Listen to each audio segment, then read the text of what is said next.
If you think spiritual awakening is all love, light, and blissful meditation sessions, you're in for a shock.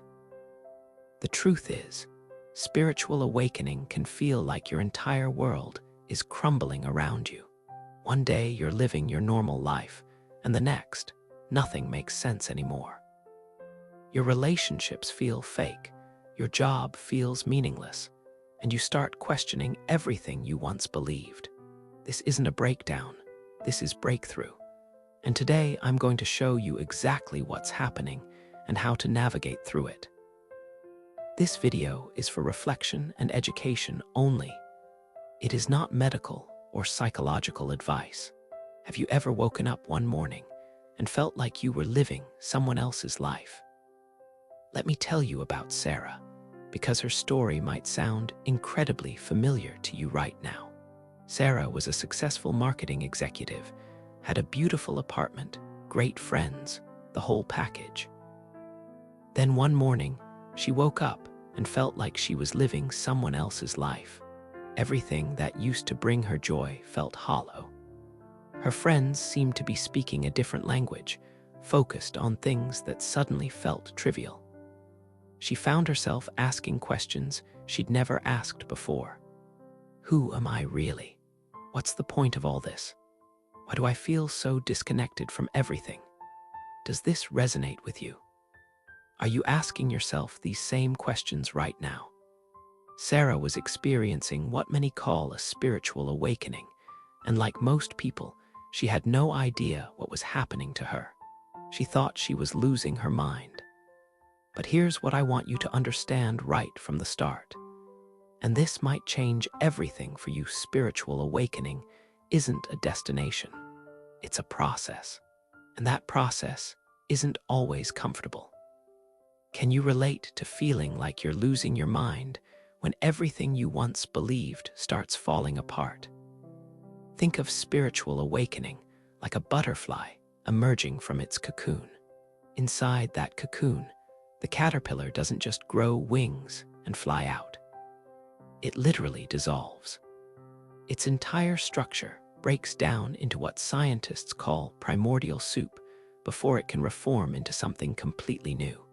This dissolution phase is messy, chaotic, and from the outside, it might look like destruction.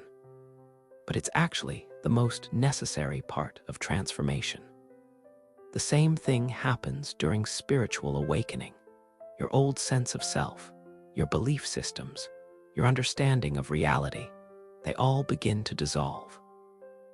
This can feel terrifying because everything you used to rely on for security and identity starts shifting beneath your feet. Are you feeling that shift right now? That uncomfortable sensation that nothing is solid anymore. Let's talk about the stages of spiritual awakening, because understanding where you are in this process can make all the difference between feeling lost and feeling empowered. Stage 1, the trigger. Have you experienced something recently that turned your world upside down? Spiritual awakening often begins with what I call a trigger event. This could be a major life change, a loss, a near-death experience, or sometimes it happens spontaneously with no apparent cause. The trigger acts like a crack in the shell of your ordinary consciousness, allowing light to seep in where there was only darkness before. For some people, this trigger is dramatic. For others, it's subtle. You might start noticing synchronicities everywhere, having vivid dreams, or feeling an inexplicable pull towards spiritual books or practices you never cared about before. Your intuition becomes louder, and you start sensing things about people and situations that you can't quite explain logically. Have you been noticing more synchronicities lately? Dreams that feel almost prophetic, a pull towards spiritual content you never cared about before. Stage 2, the questioning. Once that crack appears, the questions start flooding in.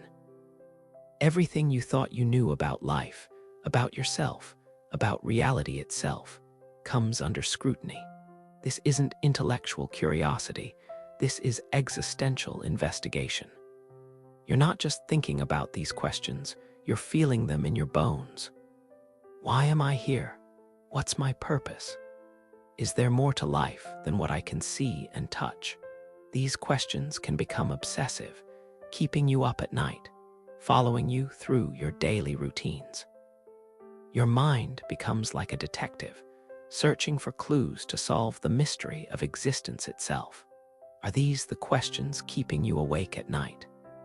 Do you feel like a detective trying to solve the mystery of your own existence? This stage can be isolating because the people around you might not understand what you're going through.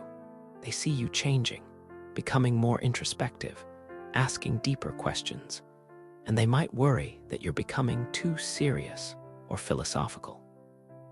Some might even try to pull you back to who you used to be, not realizing that person is in the process of evolving into something new. Stage 3, the dark night of the soul. This is where many of you might be right now, and it's why I wanted to create this video in the first place. Are you feeling completely lost, disconnected not just from others, but from yourself? The dark night of the soul is a period of intense inner turbulence that many spiritual traditions acknowledge as a necessary part of the awakening process. During this phase, you might feel like you're grieving the death of your old life, even if nothing external has actually changed. And in a way, you are grieving because parts of your identity really are dying to make room for who you're becoming. Can you feel that grief? That sense of mourning for who you used to be? The dark night isn't a punishment or a sign that you're doing something wrong. It's actually a sign that the transformation is working. Just like the caterpillar in the cocoon, you're in the dissolution phase. The structures of your old self are breaking down, and that process naturally involves some chaos and discomfort. Here's what I wish someone had told me during my own dark night. This phase will pass, but only if you stop fighting it. The more you resist what's happening, the longer and more painful this stage becomes. Instead of trying to force yourself back into your old patterns, learn to sit with the discomfort. Learn to be present with the uncertainty. Are you fighting what's happening to you right now? What would it feel like to stop resisting and just be present with what is? Stage 4, the emergence. Eventually, something shifts. You start to feel more stable, but it's a different kind of stability than you've ever experienced before. Instead of relying on external things for your sense of security, you discover an inner foundation that can't be shaken by circumstances. You begin to see connections everywhere. Not just intellectual connections, but felt sense connections between yourself and others, between your personal experiences and universal truths, between the smallest moments and the largest patterns of existence. Have you started to see these connections? Do you feel like you're beginning to understand something you never understood before? Your relationships change during this phase, sometimes dramatically. Some people fall away naturally as you realize you've outgrown certain dynamics. Others deepen in ways you never imagined possible as you learn to connect from this new place of authenticity. Stage 5. Integration. This final stage is ongoing and never really ends. Integration is about learning to live in the world with your expanded awareness.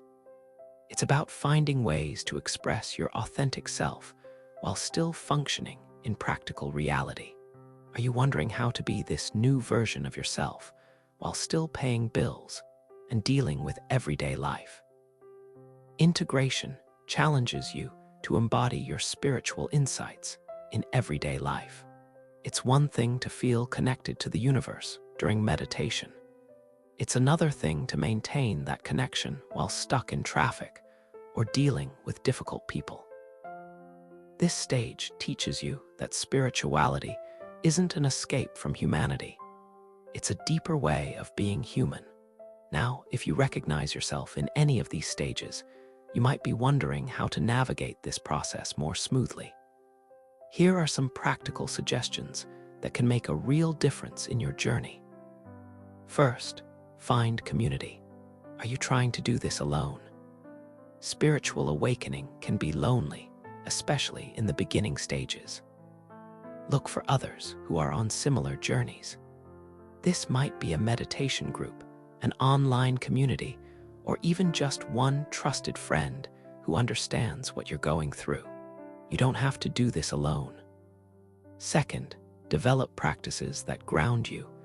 When everything feels chaotic internally, having external anchors becomes essential. What practices could you start today? This could be meditation, journaling, time in nature, creative expression, or physical exercise. The key is consistency. These practices become your refuge during the stormy periods. Third, be patient with yourself. Are you trying to rush through this process? Spiritual awakening isn't something you can rush or control. It has its own timing, its own rhythm. The more you try to speed it up or skip the difficult parts, the more resistance you create. Trust the process, even when you can't see where it's leading. Fourth, stay grounded in practical reality. Spiritual awakening doesn't exempt you from paying bills, maintaining relationships, or taking care of your physical health. In fact, the more spiritually aware you become, the more important it becomes to stay rooted in practical life. Finally, remember that awakening isn't a one-time event. It's not like you wake up one day and suddenly you're enlightened forever. It's more like peeling an onion. Each layer that comes off reveals new depths to explore. So where are you in this process right now? Can you identify which stage resonates most with your current experience? The path of spiritual awakening is not for the faint of heart, but it's also the most rewarding journey you'll ever undertake. Yes, it can be chaotic and confusing and sometimes painful. But on the other side of that chaos is a version of yourself that you can't even imagine right now. If you're in the middle of this process right now, if you're feeling lost or confused or like your world is falling apart, I want you to know that you're not alone and you're not crazy. You're transforming, and transformation is rarely neat and tidy. Can you trust yourself enough to trust this process? Can you believe that on the other side of every breakdown is a breakthrough waiting to happen? The journey continues, and you have everything within you that you need to navigate it successfully. You always have. If this message resonates with you, subscribe for more insights and guided reflections, and leave a comment to share your journey. This video is intended for informational and inspirational purposes only. It is not a substitute for professional medical, psychological, or therapeutic advice.